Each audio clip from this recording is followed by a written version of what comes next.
What up, everyone? It's your boy Floz MG, and we're back with another Beyblade Battles in Real Life video. Still trying to figure out if I can come up with any sort of solid title for all these videos. I'm probably not going to. But either way, in this video, we are going to see who would win from the World Championship teams of Starbreaker and Excalibur.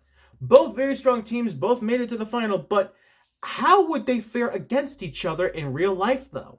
That is the million-dollar question. And I think with both of these teams, only one bay needed part substitutes. That may have impacted the overall outcome, but let's just see how it's going to turn out. And this first battle is going to involve said bay. Let's go. Alright, so the first battle is going to be between Grand Capricorn and Evil Befall. Now, the downside with my Evil Befall is that I do not have the upper wing spin track, nor do I have the eternal wide defense performance tip. So I had to come up with the next best thing, and that being the Switch 145 spin track along with just a regular wide defense performance tip. This is the closest alternative I can get. Let it rip. And let it rip.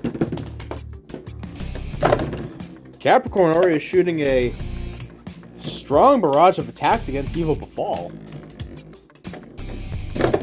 Oh, but Befall holding strong. It is starting to lose a bit of balance, though.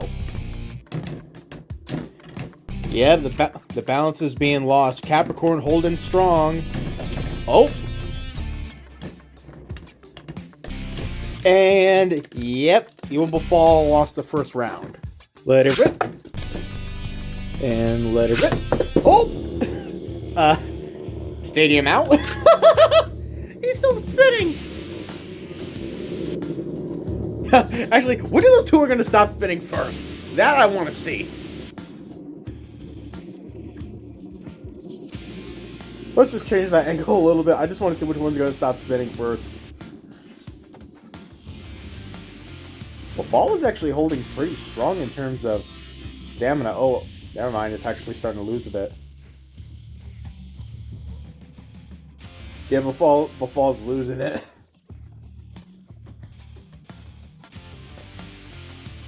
Yeah, the surface of this table is nowhere near as smooth as the surface of a stadium.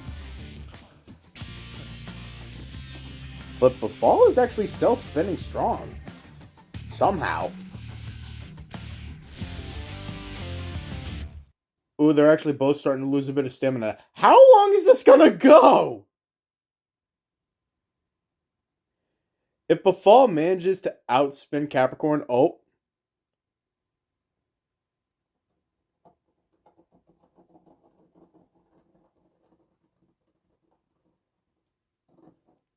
And there it is. Capricorn wins that, but it literally doesn't mean anything. I just wanted to see what would happen. It's still 1-0 in Capricorn's favor. That could change. Oh, a lot of bouncing.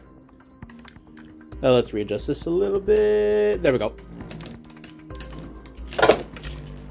Capricorn, again, getting a few sturdy hits in on Evil Befall. Befall starting to lose his stamina very quickly, it seems. Yeah, I think it's clear who's going to be winning this one. If I had the actual parts of Evil Befall, this probably wouldn't be as bad. But I gotta make do with what I got right now. Yep, Grand Capricorn ended up spinning just slightly longer than Evil Befall did. So Grand Capricorn wins the first round for Team Excalibur. And yes, I know. I am still using the Super Vortex Stadium. I've read the comments, I've heard. I've gone ahead and I've ordered a BB10 Stadium. It should hopefully be here by the next video that goes out. Hopefully. Wishful thinking, though. But either way, in this battles, along with that one battle where Befall just flew out of the stadium, and I just decided to record it anyway to see how long each other's stamina would last, because, like, I guess, screw it. Even with that, Befall still did end up losing, which means Team Excalibur gets the point for that one. This next battle is going to be... I'm still trying to figure out a way how I want to do this, but I'll probably figure out something in post. Alright, the next battle was between Gravity Destroyer and Hades Kerbex. In this battle, The owner of Hades Kerbex, Damien, suggested to make it a best out of 3 match so he could face Destroyer's both left and right rotation, while also testing out Hades Kerbex boost mode when it combines the fucking spin track and the fusion wheel. So for this first battle, it's going to be Hades Kerbex in this mode versus Gravity Destroyer defense mode, right rotation. Let it rip. And let it rip. Oh. Yeah, I'm not a big fan of Hades Kerbex in this mode because the spin track kind of works against him. And that proves my point right there. But I'm going to do each battle variation as a best out of 3. So they're about to go at it again. Oh. Yep, see, the spin track in this mode works against Hades Kerbex. Kerbex is already being thrown off balance, but oh, actually they're both pretty well off balance. But Gravity Destroyer held on just slightly longer, so Gravity Destroyer wins the right rotation battles. Clearly, Hades Kerbex in that mode is the worst stock combination that you could possibly use. That freaking spin track is nothing but a hindrance, which gave Excalibur their next point. But how is he going to fare in this next round of battles? Okay, in this next string of battles, I decided to switch Gravity Destroyer to counter mode for his left rotation battles, and Hades Kerbex is now in his boost mode, so it has a higher defense. Let it rip. And let it rip. The repelling forces of both normal and reverse rotation. I wonder how they're going to work in this battle in real life. Gravity Destroyer is already leaning down underneath trying to get a good uppercut attack against Hades Kerbex. But in boost mode, Hades Kerbex is a far more formidable opponent. Right now it only looks like they're increasing each other's rotation. Actually, never mind, they're actually both losing their stamina. In the end, it looks like... Oh, I actually don't know what's going to happen. That one I think that one was a tie. Yeah, I think that one was honestly a tie. Alright, let's go for another one. Try this again. I think Gravity Destroyer may have landed on Hades Kerbex. Oh, we're getting some better hits in right now. The repelling forces of normal and reverse rotation. Oh, Hades Kerbex is starting to lose its balance. Gravity Destroyer too. But with far more hits, they're kind of propelling each other.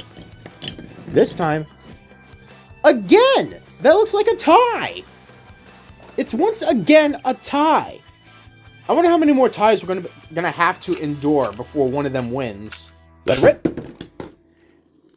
Oh, I was spinning it the wrong way. Shit, let it rip. Oh, Gravity Destroyer bounced above Hades Kerbex. Gravity Destroyer leaning down, trying to get an uppercut attack against Kerbex, but in the boost mode, it's not going to be able to do that. Its counter mode is definitely providing Gravity Destroyer much more attack power. However, in this kind of scenario, it's not really going to be doing much for him now, is it? Possibly in the defense mode, Destroyer would last a bit longer against Kerbex. However, this one might decide it. Again! That looks like it was a tie! Okay, I'm gonna do this as many times as I need to until one of them wins against the other. And whichever one wins the point for their team. What if I launch Destroyer first? And now Kerbex. Oh, Kerbex landed on Destroyer a little bit.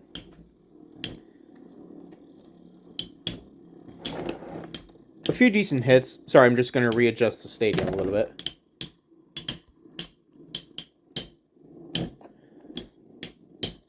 Oh, Kerbex is losing a bit of balance.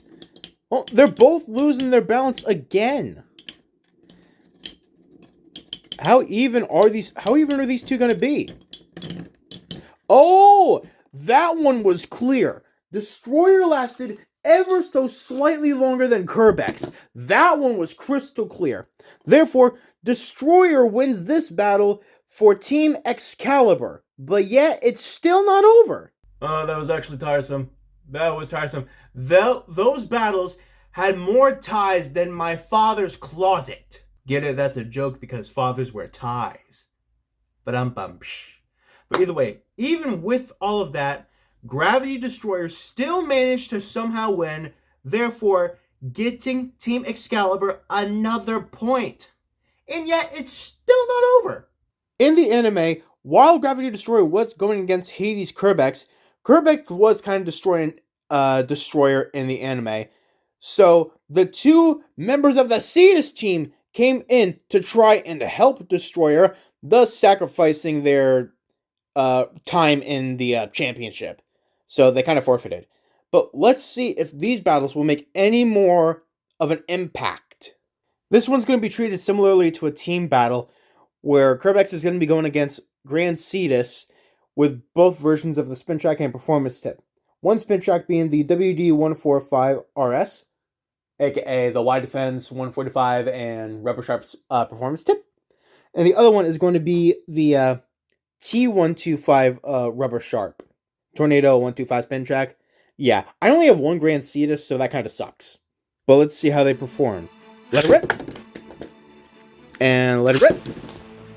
Alright, first up is the Wide Defense spin track. Oh! A few strong hits. The repelling forces are doing some scientific thing that I don't know the proper terminology of. It does look like Kerbex is actually starting to slow down a bit. Oh, however, it looks like Cetus's Rubber Sharp's performance tip. We better not have even more ties! We've already had too many! That first one was a tie. This next one, I really hope isn't. Cetus and Kerbex, both going at it as hard as they can. Oh, yep. It seems... I don't know what's happening. One pushes one away, then the other comes back and pushes it away. But, oh yeah, Kerbex is losing its balance now. This one, I think this one is much clearer. Alright, one of the battles goes to the Grand Cetus WD-145.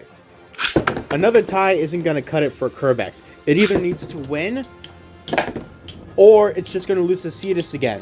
It has to win in order to continue, but if it loses to Cetus, then Cetus obviously wins.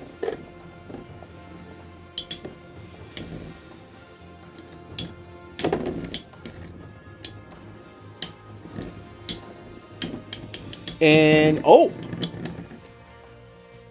It may have been another tie, but that means Cetus wins. In my book, anyway.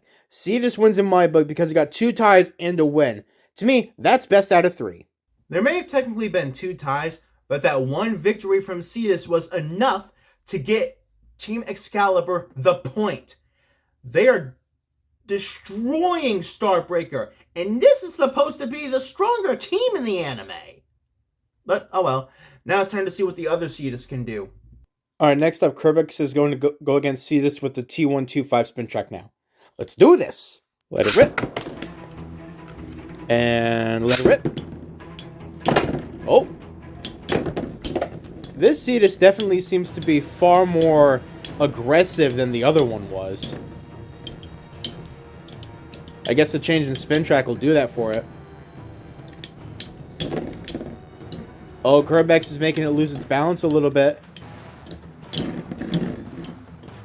But it looked like this time Cetus lasted slightly longer than Kerbex. These bays are very evenly matched. Kerbex can't afford to lose again if it wants even 1 point on the board.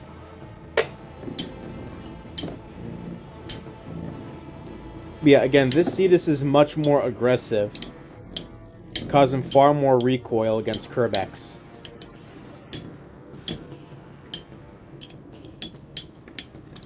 If Kerbex can just get one good uppercut attack against Cetus...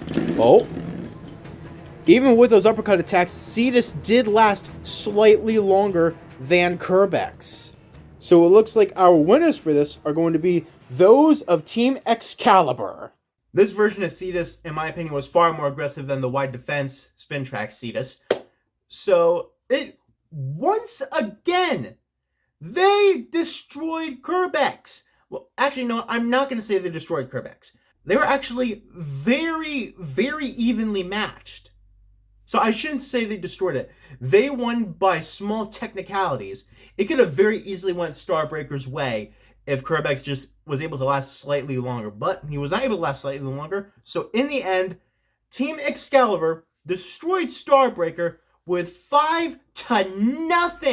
Nothing! They won to nothing!